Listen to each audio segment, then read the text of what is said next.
உங்களுடைய தங்க நகை திருடு போயிடுச்சா, இல்ல விபத்துல சிக்கி காணாம போயிடுச்சா, இல்ல தீயில எரிஞ்சு போச்சா, இதுல எது நடந்திருந்தாலும் உங்க தங்க நகைக்கான பணம் அப்படியே முழுசா உங்ககிட்ட கிடைக்கும்.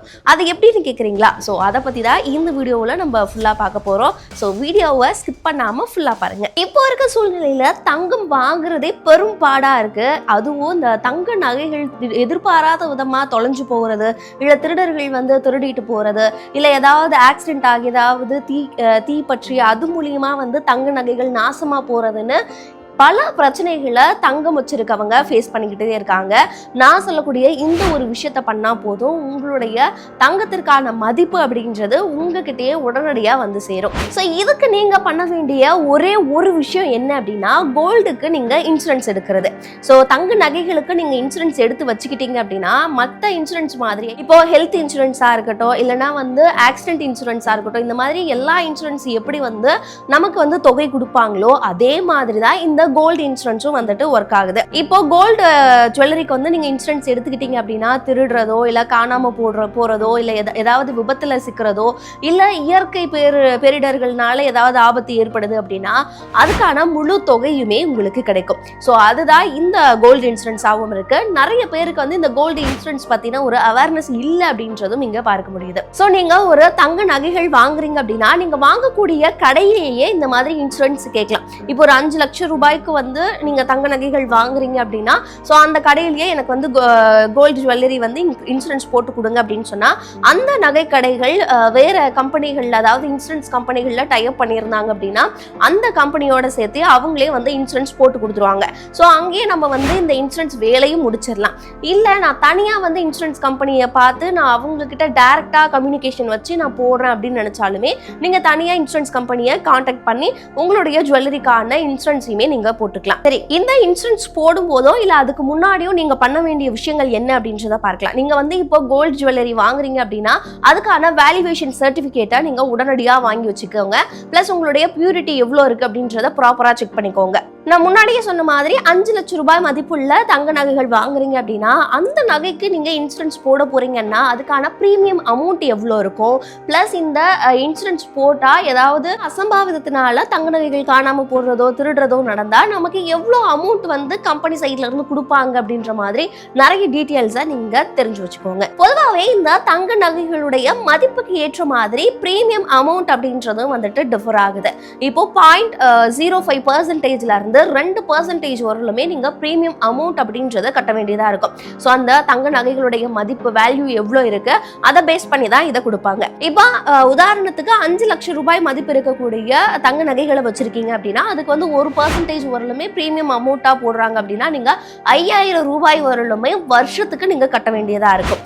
இதுவே 0.5% ஆயிருக்கு அப்படின்னா நீங்க அதுல பாதி 2500 ரூபாய் வரலுமே ஆண்டு பிரீமியமா கட்ட வேண்டியதா இருக்கும். ஸோ இது ஒவ்வொரு ஆண்டு முடியும் போதுமே நீங்க இவ்வளோ அமௌண்ட்டை வந்து கட்டிக்கிட்டே இருக்கணும். அப்பதான் வந்து அந்த குறிப்பிட்ட கால இடைவெளியில ஏதாவது நடந்தாலும் உங்களால அமௌண்ட் வந்து கிளைம் பண்ணிக்க முடியும். இப்போ நம்ம இன்சூரன்ஸ் போடுறோம் அப்படின்னா எந்த கம்பெனில வேணாலும் இன்சூரன்ஸ் போட்டுக்கலாம். ஆனா அந்த கம்பெனில எந்த மாதிரியான ரூல்ஸ் அண்ட் ரெகுலேஷன்ஸ் இருக்கு, அவங்க இந்த இன்சூரன்ஸ்ல எந்த மாதிரியான பாலிசி எல்லாம் வச்சிருக்காங்க அப்படின்றத செக் பண்ண வேண்டியது ரொம்ப முக்கியம். ஸோ சில கம்பெனிஸ் என்ன பண்றாங்கன்னா 100% வருமே அஷ்யூரிட்டி கொடுக்குறாங்க. ஸோ அதுல சிறப்பு காப்பீட்டு திட்டம் அப்படின்ற ஒரு கேட்டகரியை ஃபிக்ஸ் பண்ணி அதுல நீங்க 5 லட்சம் ரூபாய்க்கு வந்துட்டு நீங்க தங்க நகைக்கான இன்சூரன்ஸ் போட்டிருக்கீங்க அப்படின்னா அதுல என்ன மாதிரியான இன்சிடென்ட் நடந்தாலுமே அதை 100% வரலுமே அவங்க இழப்பீடு கொடுப்பாங்க அப்படின்ற ஒரு அஷூரன்ஸ் கொடுக்கறது தான் இந்த சிறப்பு காப்பீடு திட்டம் அப்படின்றதையுமே கொடுக்குறாங்க. இது எல்லா கம்பெனியும் கொடுக்கறது கிடையாது, ஒரு சில கம்பெனிகள் தான் கொடுக்குறாங்க. ஸோ அதனால தான் நீங்க இன்சூரன்ஸ் போடுறதுக்கு முன்னாடி பாலிசியில இருக்கக்கூடிய டீட்டெயில்ஸ் எல்லாத்தையுமே நீங்க செக் பண்ணணும். ஸோ அந்த பாலிசிலேயே வந்துட்டு அந்த மார்க்கெட் வேல்யூ அடிப்படையில் உங்களுக்கு அதுக்கான அமௌண்ட் கொடுப்பாங்களா, இல்லை வந்து நம்ம இன்சூரன்ஸ் பண்ணிருக்கிறதுக்கு ரிலேட்டடா வந்து கொடுப்பாங்களா அப்படின்ற மாதிரி நிறைய டீட்டெயில்ஸ் கொடுத்துருப்பாங்க. ஸோ நீங்க அதை செக் பண்ணீங்க அப்படின்னாலே உங்களால எப்படி எந்த மாதிரியான அமௌண்ட் கிளைம் பண்ணிக்க முடியும் அப்படின்றத சூஸ் பண்ணிக்க முடியும். இல்ல அந்த பாலிசி செட் ஆகாது, அப்ப வேற மாதிரியான கவரேஜ் வேணும்னு நினைச்சீங்கன்னாவும் உடனடியா உங்களால மாத்திக்க முடியும். சரி, ஓகே, இன்சூரன்ஸ் கிடைக்கும் அப்படின்னு சொல்றீங்க, என்னென்ன காரணங்களுக்காக கிடைக்கும், என்னென்ன காரணங்களுக்காக கிடைக்காது அப்படின்றத பார்க்கலாம். நான் முன்னாடி சொன்ன மாதிரி இயற்கை பேரிடர்கள் நடக்குது, அதாவது வெள்ளம், சூறாவளி போன்ற விஷயங்கள்லாம் நடக்குது. அதனால உங்களுடைய தங்க நகைகள் வந்து போயிடுச்சு, இப்போ வெள்ளத்தினால அடிச்சுட்டு போயிடுச்சு அப்படின்ற மாதிரி விஷயங்களா இருக்கட்டும், இல்லை வீடு புகுந்து பீரோக்கள்லாம் உடச்சி திருடர்கள் வந்து நகையை எடுத்துட்டு போறாங்க, இல்லை வங்கி லாக்கர்ல இருக்கக்கூடிய நகைகளை எடுத்துட்டு போறாங்க, இல்லை தீயில வந்து அது எரிஞ்சிருச்சு அப்படின்ற மாதிரி நிறைய விஷயங்களுக்காக நீங்க உங்களுடைய இன்சூரன்ஸை வந்து கிளைம் பண்ணிக்க முடியும். என்னென்ன காரணங்களுக்காக பண்ண முடியாது அப்படின்னா, நீங்க ஒரு அஜாக்கிரதையினால நீங்க வந்து அதை தொலைச்சிட்டீங்க, இல்ல வீட்டுல எங்க வச்சுச்சுன்னு தெரியாம அது காணாம போயிடுச்சு அப்படின்ற மாதிரியான இந்த ரீசனுக்கு உங்களால அமௌண்ட்டை கிளைம் பண்ணிக்க முடியாது. மேலும் இந்த இன்சூரன்ஸ் தொகை கிடைக்கணும் அப்படின்றதுக்காக குடும்ப உறுப்பினர்களே வந்து அந்த நகையை வந்து திருடி வச்சுக்கிறது, இல்ல பொய்யா வந்து கிளைம் பண்றது, இந்த மாதிரி விஷயங்கள்லாம் நடந்துச்சு அப்படின்னா அதுக்கு வந்து ஸ்ட்ரிக்டா உங்க மேல ஆக்ஷன் எடுக்கலாம். ஸோ நீங்க கிளைம் பண்றதுக்கு முன்னாடி உண்மையாவே ஏதாவது இன்சிடென்ட் நடந்தா மட்டும் போங்க, இல்லைன்னா இந்த விஷயங்களை தவிர்த்துருங்க. சரி, ஓகே, இந்தந்த காரணங்களுக்காக இன்சூரன்ஸ் நம்ம வந்து கிளைம் பண்ணிக்கலாம் அப்படின்றத பார்த்தோம். இது வந்து நான் இன்சூரன்ஸ் பண்ணியிருக்கேன், என்னுடைய நகைகள் வந்து யாரோ ஒருத்தர் திருடிட்டு போயிட்டாங்க, இல்லைனா ஏதோ ஒரு சிலிண்டர் வெடிச்சோ என்னோட நகைகள்லாம் வந்து பாலாக போயிடுச்சு, ஸோ இன்சூரன்ஸை நான் கிளைம் பண்ணிக்கணும், ஏன்னா இன்சூரன்ஸ் என்னோட ஆக்டிவில் தான் இருக்குது அப்படின்னா அதுக்கு எந்தெந்த மாதிரியான ப்ரொசீஜர் இருக்குது அப்படின்றத பார்க்கலாம். ஃபர்ஸ்டே எந்த ஒரு இன்சிடென்ட் நடந்தாலுமே உடனடியாக போலீஸ்கிட்ட இன்ஃபார்ம் பண்ணி எஃப்ஐஆர் வந்து ஃபைல் பண்ணிடுங்க. ஸோ எஃப்ஐஆர் ஃபைல் பண்ணதுக்கப்புறமா அதோடைய காப்பியை நீங்கள் எடுத்து வச்சுக்கோங்க. செகண்டாக இருக்கிறது, நீங்கள் வந்து இன்சூரன்ஸ் போட்டிருக்கீங்க அப்படின்னா அந்த இன்சூரன்ஸ் ஆக்டிவில் இருக்கா அப்படின்றத பார்க்கணும்.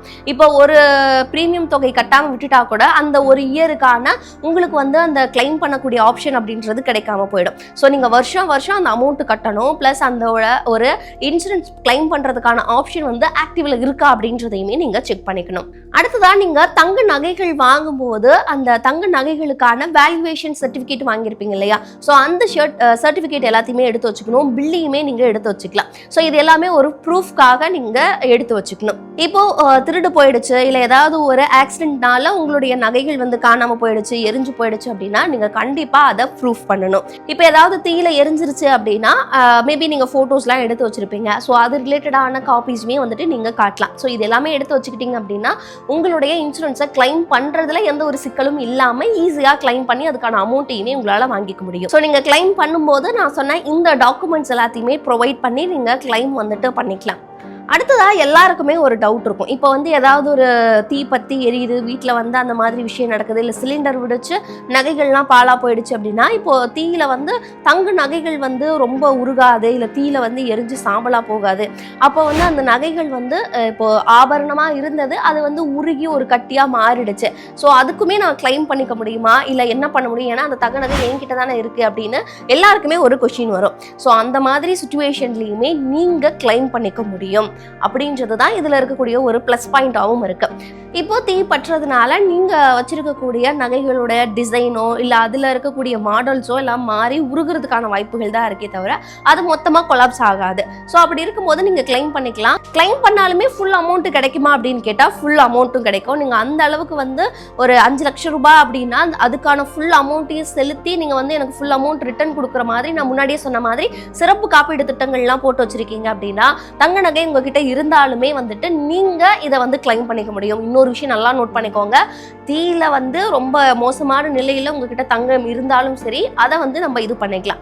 அதை தவிர தங்க நகைகள் நல்லாவே இருக்கு அப்படின்னு சொல்லிட்டு இல்லை நான் எனக்கு வந்து இப்படி ஆக்சிடென்ட் ஆச்சு அப்படின்னு சொல்லிட்டு போய் கொடுத்தீங்கன்னா அவங்க வந்து கிளைம் பண்ணி கொடுக்க மாட்டாங்க. ஸோ நீங்க கிளைம் பண்றீங்க அப்படின்னா அதுக்கான கரெக்டான ரீசன், அதுக்கான ரெக்கவர் பண்ண முடியாத ஒரு சுச்சுவேஷன்ல இருக்கும்போது தான் கிளைம் பண்ணிக்க முடியும். ஸோ இந்த மாதிரி நம்மளுடைய தங்க நகைகளை பாதுகாப்பா வச்சுக்கணும், இல்லை பாதுகாப்பாக வைக்க முடியாத சூழ்நிலையிலும் அதுக்கு ஏதாவது ஆகுது அப்படின்னா அதுக்கான அமௌண்ட் நமக்கு கிடைக்கணும் அப்படின்னு நினைச்சிங்கன்னா ஸோ இன்சூரன்ஸ் உங்களுக்கு பெஸ்ட் ஆப்ஷனாக இருக்கும். ஸோ நிறைய பேருக்கு வந்து இந்த இன்சூரன்ஸ் இருக்குது அப்படின்றது தெரியாது. இப்போ லட்சக்கணக்கில் தங்கத்துடைய வேல்யூ அப்படின்ட்டு இன்க்ரீஸ் ஆகிக்கிட்டு இருக்கு. ஸோ அப்படி நம்ம பார்க்கக்கூடிய அந்த தங்க நகைகளுக்கு இன்சூரன்ஸ் அப்படின்றது ரொம்ப முக்கியம்.